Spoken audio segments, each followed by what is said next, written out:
Roman Reigns versus Brock Lesnar WWE की one of the greatest rivalries में से एक राइवलरी है। आइए जानते हैं पूरी राइवलरी डिटेल से।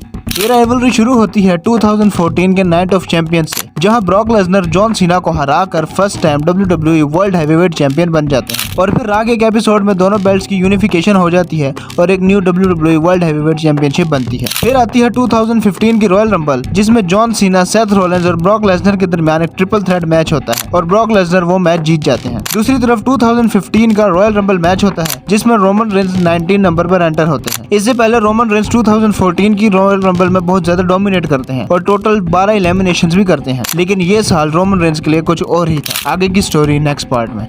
2015 की रॉयल रंबल में रोमन रेंज नंबर 19 पर एंटर करते हैं और आते ही मैच में अपनी ग्रिप बनाने की कोशिश करते हैं। वही बिग शो और केन मिलकर सबको एलिमिनेट करना शुरू कर देते हैं। रोमन रेंज छुपके से जाकर दोनों को एक साथ एलिमिनेट कर देते हैं, जिस पर दोनों को बहुत ज्यादा गुस्सा आता है और दोनों दोबारा रिंग में आकर रोमन रेंज को मारना शुरू कर देते हैं। लेकिन तभी रोमन रेंज के cousin the Brahma bull the rock आकर रोमन रेंज को बचाते हैं, लेकिन पीछे से रूसेफ फिर रोमन रेंज पर अटैक कर देते हैं, लेकिन रोमन रेंज उसको भी एलिमिनेट करके रॉयल रंबल जीत जाते हैं और ब्रॉक लेसनर को रेसलमेनिया में चैलेंज करते हैं। फिर आती है रेसलमेनिया, जिसमें दोनों ही रेसलर्स मैच जीतने का सोचकर उतरते हैं, लेकिन किस्मत में कुछ और ही लिखा था। आगे की स्टोरी नेक्स्ट पार्ट में। तो रॉयल रंबल जीतने के बाद रोमन रेंज ब्रॉक लेसनर को चैलेंज करते हैं रेसलमेनिया में एक मैच में। फिर रेसलमेनिया में इनका मैच होता है, जिसमें शुरू में ब्रॉक लेसनर रोमन रेंज को बहुत ज्यादा डोमिनेट करते हैं, लेकिन फिर रोमन रेंज की भी ग्रिप बन जाती है और एक मोमेंट पर दोनों ही रेसलर थक के गिरे होते हैं। तभी रेसलमेनिया के बिगेस्ट मोमेंट्स में से एक मोमेंट होता है जब mister money in the bank Seth Rollins अपना ब्रीफ केस कैश इन करते हैं और दोनों को हराकर new WWE world heavyweight champion बन जाते हैं। इसके बाद ब्रॉक लेसनर और सेथ रॉलिंस का एक टाइटल रीमैच होता है, जिसमें अंडरटेकर रिटर्न करते हैं और ब्रॉक लेसनर पर अटैक कर देते हैं। दूसरी तरफ सेथ रॉलिंस इंजर हो जाते हैं, जिसकी वजह से उन्हें अपना टाइटल रिलिंक्विश करना पड़ता है। और फिर 2015 की सर्वाइवल सीरीज में रोमन रेंज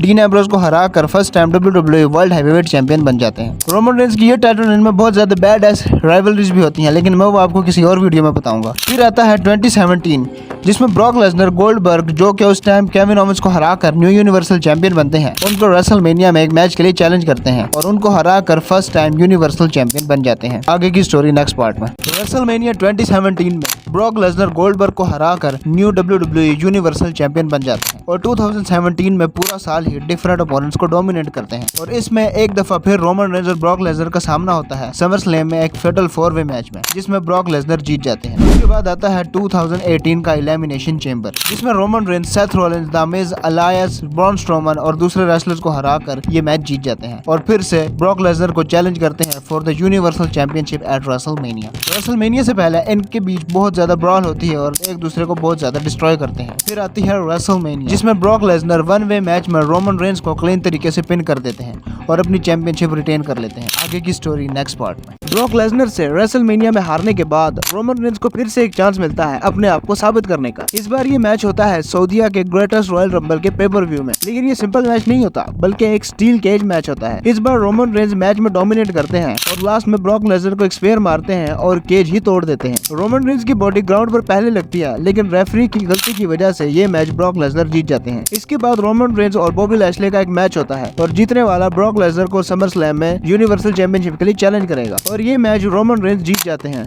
और इस बार समरस्लैम में first time Roman Reigns Brock Lesnar को पिन करके बन जाते हैं न्यू यूनिवर्सल चैंपियन। इसके बाद ब्रॉक लेसनर WWE से लीव ले लेते हैं। दूसरी तरफ ब्रॉन स्ट्रोमन रोमन रेंज को चैलेंज करते हैं और इनका एक स्टील केज मैच होता है ताकि शील्ड और दूसरे मेंबर्स इसके अंदर इंटरफेयर ना कर सके। लेकिन फिर होता है ब्रॉक लेसनर का रिटर्न और ब्रॉक लेसनर एक ही किक से केज तोड़ देते हैं और रोमन रेंज और ब्रॉन स्ट्रोमन को मारते हैं और फिर इनका एक ट्रिपल थ्रेट मैच सेट हो जाता है क्राउन ज्यूल के पेपर व्यू में। लेकिन मैच से पहले हमें एक बहुत ही बुरी खबर मिलती है। आगे का पार्ट नेक्स्ट वीडियो में। रोमन और ब्रॉक के मैच में ब्रॉक लेसनर इंटरफेयर करते हैं और इनके बीच ट्रिपल थ्रेट मैच सेट हो जाता है। लेकिन क्राउन ज्वेल से 2 वीक्स पहले ही रोमन रेंज को पता चलता है कि रोमन रेंज को 11 साल पहले वाला ल्यूकीमिया वापस आ चुका है और वो अपनी यूनिवर्सल चैंपियनशिप रिलिंक्विश कर देते हैं और WWE से चले जाते हैं। फिर क्राउन ज्वेल में वैकेंट यूनिवर्सल चैंपियनशिप के लिए मैच होता है, जिसमें बैरन कॉर्बिन के इंटरफेरेंस की वजह से ब्रॉक लेसनर ये मैच जीत जाते हैं और अगेन बन जाते हैं यूनिवर्सल चैंपियन। फिर आती है 2019 की रॉयल रंबल, जिसको सेथ रॉलिंस जीत जाते हैं और ब्रॉक लेसनर को रेसलमेनिया में यूनिवर्सल चैंपियनशिप के लिए चैलेंज करते हैं। दूसरी तरफ रॉयल रंबल के बाद रोमन रेंज भी अपना रिटर्न कर लेते हैं और मैकिंटायर के साथ एक उनका फ्यूड चलता है। उधर रेसलमेनिया में सेथ रॉलिंस ब्रॉक लेसनर को हराकर न्यू यूनिवर्सल चैंपियन बन जाते हैं। फिर रॉलिंस फील्ड को और फील्ड गोल्डबर्ग को अपनी यूनिवर्सल टाइटल हार जाते हैं। तभी स्मैकडाउन के प्रीमियर में ब्रॉक लेसनर रिटर्न करते हैं और पूरे WWE यूनिवर्स को शॉक कर देते हैं। आगे का पार्ट नेक्स्ट वीडियो में। स्मैकडाउन के प्रीमियर में ब्रॉक लेसनर रिटर्न करते हैं और उनका मैच होता है कॉफी किंगस्टन के साथ, जिसमें वो कॉफी किंगस्टन को 6 सेकंड में हराकर न्यू WWE चैंपियन बन जाते हैं। दूसरी तरफ गोल्डबर्ग जो क्राउन ज्वेल में फील्ड को हराकर न्यू यूनिवर्सल चैंपियन बनते हैं, उनको रोमन रेंस चैलेंज करते हैं और उनका मैच सेट हो जाता है रेसलमेनिया के लिए। लेकिन बदकिस्मती से कोविड-19 आ जाती है और पूरे वर्ल्ड में लॉकडाउन लग जाता है। रोमन रेंस जो कि पहले ही कैंसर जैसी बीमारी से लड़कर आए थे, वो भी WWE से लीव ले लेते हैं। दूसरी तरफ ब्रॉक लेसनर ड्रू मैकिंटायर को रेसलमेनिया में अपना WWE चैंपियनशिप हार जाते हैं और गोल्डबर्ग ब्रॉन स्ट्रोमन को यूनिवर्सल चैंपियनशिप हार जाते हैं। फिर आता है 2020 का समर स्लैम, जहां ब्रॉन स्ट्रोमन और फील्ड का मैच होता है फॉर द यूनिवर्सल चैंपियनशिप, जहां द फील्ड ब्रॉन स्ट्रोमन को हराकर न्यू यूनिवर्सल चैंपियन बन जाते हैं। लेकिन मैच के फौरन बाद the big dog Roman Reigns अपना रिटर्न करते हैं और फील्ड और ब्रॉन स्ट्रोमन दोनों को अटैक करते हैं। यहाँ से WWE के लेजेंडरी एरा की शुरुआत होती है। आगे का पार्ट नेक्स्ट वीडियो में। तो समर स्लैम में हमें रोमन रेंस का रिटर्न देखने को मिलता है और रोमन रेंस ब्रॉन स्ट्रोमन और फील्ड पर अटैक करते हैं और फिर पे बैक में इनका ट्रिपल थ्रेट मैच हो जाता है for the universal championship. Braun Strowman और फील्ड तो कॉन्ट्रैक्ट पर साइन कर देते हैं, लेकिन रोमन रेंस नहीं करते। तब हमें पहली बार रोमन के साथ पॉल हेमन भी देखने को मिलते हैं। फिर पे बैक में इनका मैच स्टार्ट होता है, लेकिन रोमन रेंस नहीं आते और ब्रॉन स्ट्रोमन और फील्ड में मैच शुरू हो जाता है। और एक मोमेंट आता है जब इन दोनों के लड़ने से WWE की रिंग ही टूट जाती है। तब रोमन रेंस का एंट्रेंस होता है और वो कॉन्ट्रैक्ट साइन करके मैच में कदम रखते हैं और दोनों को हराकर न्यू यूनिवर्सल चैंपियन बन जाते हैं। यहाँ से रोमन रेंस की लेजेंडरी रेन स्टार्ट होती है, जिसमें वो Jey Uso, Cesaro, Seth Rollins, Braun Strowman, Goldberg, Drew McIntyre और बहुत सारे दूसरे रेसलर्स को हराते हैं। अगर आप चाहते हो कि मैं इस टाइटल रेन को भी कवर करूं तो कमेंट कर दीजिएगा। फिर आता है 2021 का मनी इन द बैंक, जहां रोमन रेंस और एज का मैच स्टार्ट होता है, जिसमें रोमन रेंस जीत जाते हैं। और अभी रोमन इस मैच को सेलिब्रेट कर रहे होते हैं कि तभी 16 time world champion John Cena अपना रिटर्न करते हैं और रोमन रेंस को चैलेंज कर देते हैं। अगला पार्ट नेक्स्ट वीडियो में। John Cena money in the bank में रिटर्न करते हैं और इनका मैच सेट हो जाता है समर स्लैम में for the universal championship. Summer slam में इनका मैच होता है और एक शानदार परफॉर्मेंस के बाद रोमन रेंस जॉन सीना को हरा देते हैं। लेकिन तभी रोमन रेंस के कैरियर का सबसे ज्यादा डोमिनेटिंग अपोनेंट की रिटर्न होती है, जो कि और कोई नहीं बल्कि द बीस्ट ब्रॉक लेसनर होते हैं और रिंग में आकर वो जॉन सीना को F5 लगाते हैं। नेक्स्ट स्मैकडाउन में ब्रॉक लेसनर रोमन रेंस को F5 लगाकर क्राउन ज्वेल में यूनिवर्सल चैंपियनशिप के लिए चैलेंज करते हैं। फिर क्राउन ज्वेल में इनका मैच होता है, जिसमें ब्रॉक लेसनर रोमन रेंस को F5 लगाते हैं, लेकिन उससे रेफरी भी हर्ट हो जाता है और इस मौके का फायदा उठाकर ऊसोस मैच में इंटरफेयर करते हैं और ऊसोस और बेल्ट की हेल्प से रोमन रेंस ब्रॉक लेसनर को पिन करके मैच जीत जाते हैं। आगे की स्टोरी नेक्स्ट पार्ट में। क्राउन ज्वेल में तो रोमन रेंस जीत जाते हैं, लेकिन अभी राइवलरी खत्म नहीं होती। ब्रॉक लेसनर नवंबर में दोबारा रिटर्न करते हैं और रोमन रेंस को फिर से चैलेंज करते हैं, लेकिन इस बार पॉल हेमन रोमन रेंस को समझाते हैं कि ब्रॉक लेसनर से मत उलझे। तो रोमन रेंस गुस्से में आकर पॉल हेमन को ही फायर कर देते हैं और उस पर अटैक करते हैं, लेकिन तभी ब्रॉक लेसनर आकर पॉल हेमन को बचा लेते हैं। फिर ब्रॉक लेसनर और रोमन रेंस का मैच शेड्यूल होता है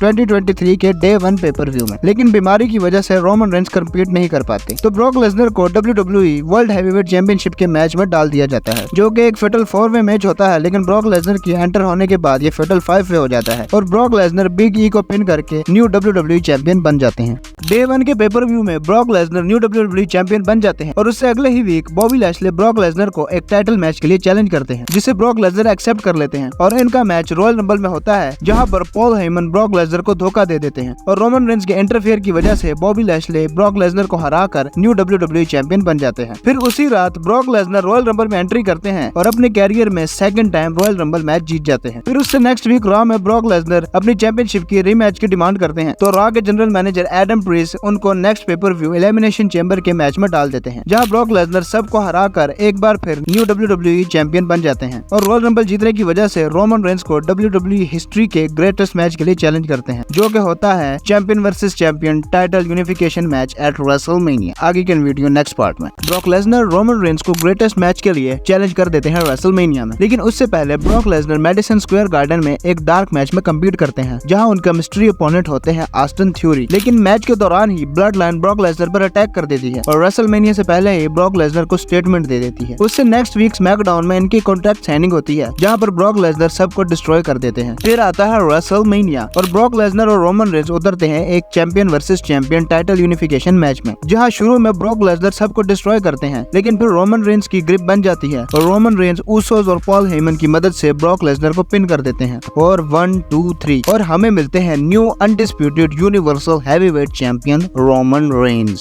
रोमन रेंज तो रेसलमेनिया में ब्रॉक लेसनर को हराकर टॉप गाय बन जाते हैं, लेकिन रोमन रेंज खुश नहीं होते क्योंकि वो तो डबल चैंपियन बन जाते हैं, लेकिन वो चाहते हैं कि ब्लड लाइन के पास सारी की सारी चैंपियनशिप्स हों। तो वो ऊसोस को ऑर्डर देते हैं कि वो रॉ के टैग टीम चैंपियंस को एक tag team title unification match का चैलेंज करें। और 2 वीक्स बाद स्मैकडाउन के एक एपिसोड में इनका मैच होता है, जिसमें रोमन रेंज के इंटरफेरेंस की वजह से Usos new undisputed tag team champion बन जाते हैं। लेकिन उसके बाद वो मैट रिडल और रैंडी ऑर्टन पर अटैक कर देते हैं और रोमन रेंज रैंडी ऑर्टन को इंजर कर देते हैं, जिसकी वजह से रैंडी ऑर्टन को WWE छोड़ के जाना पड़ता है। लेकिन मैट रिडल रोमन रेंज से बदला लेने चाहते हैं और वो रोमन रेंज को अनडिस्प्यूटेड यूनिवर्सल चैंपियनशिप के लिए चैलेंज कर देते हैं। और नेक्स्ट वीक स्मैकडाउन के एपिसोड में इन दोनों का मैच होता है for the undisputed universal heavyweight championship. अगला पार्ट नेक्स्ट वीडियो में। रैंडी ऑर्टन का बदला लेने के लिए रिडल रोमन रेंज को चैलेंज करते हैं और नेक्स्ट वीक इनका स्मैकडाउन में मैच होता है, जिसमें रोमन रेंज मैट रिडल को हरा देते हैं। मैच के खत्म होने के बाद ब्लड लाइन जा रही होती है कि तभी the beast incarnate Brock Lesnar return करते हैं